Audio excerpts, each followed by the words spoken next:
Welcome back, everybody. We have talked a lot about women's health concerns, but there is some hush-hush topic that is still being left behind.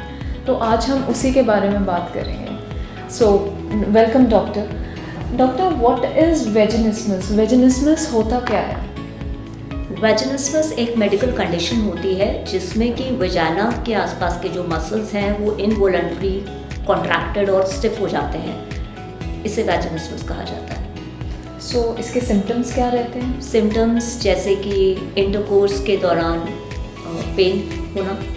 Intercourse possible ही नहीं होता है because of a lot of stiffness around that area. आप अगर pelvic examination या pelvic ultrasounds के लिए जाते हैं उस समय पे बहुत पेन होता है या आप अलाउ ही नहीं कर पाते हैं, या टैम्पॉन्स वगैरह इंसर्ट करते हुए या कुछ मेडिसिन इंसर्ट करते हुए स्टिफनेस, पेन रहना, ये सब वेजिनिस्मस के सिम्टम्स होते हैं. So, फिजियोथेरेपी वेजिनिस्मस में क्या रोल प्ले करती है? देखिए, वेजिनिस्मस में बेसिकली वजाना के आसपास के जो मसल्स हैं वो बहुत स्टिफ होते हैं, जिसमें एक फेयर का भी रोल होता है.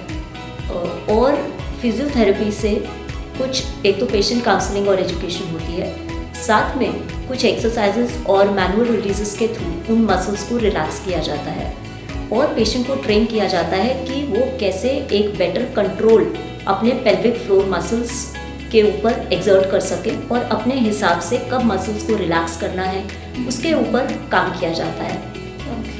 तो अकॉर्डिंग टू यू ये कितने सेशंस लगते होंगे इस चीज़ को क्योर करने के लिए, या कितने सेशंस रिक्वायर्ड है टू सी द रिजल्ट? देखिए, वेजिनिस्मस में जब आप एक बार ट्रीटमेंट शुरू करते हैं ट्रेन्ड प्रोफेशनल्स के साथ, तो यूजुअली आपको 2 से 3 सेशन के अंदर ही अच्छा रिजल्ट आना शुरू हो जाता है. So it is, I would like to give a message कि वेजिनिस्मस के बारे में बात करने में लोगों को बहुत हिचकिचाहट होती है.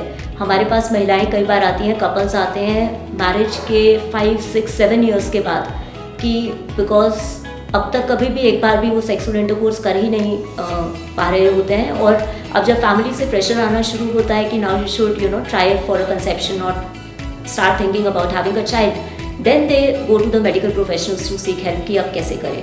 सो लोग बात नहीं करते हैं, तो इसलिए women should be aware कि इसके लिए ट्रीटमेंट पॉसिबल होती है and they should openly come. So I think हमने इस बहुत ही डेलिकेट से टॉपिक के बारे में भी आज आप सबको एनलाइटन किया है. Thank you for joining us and thank you so much ma'am for sharing your knowledge.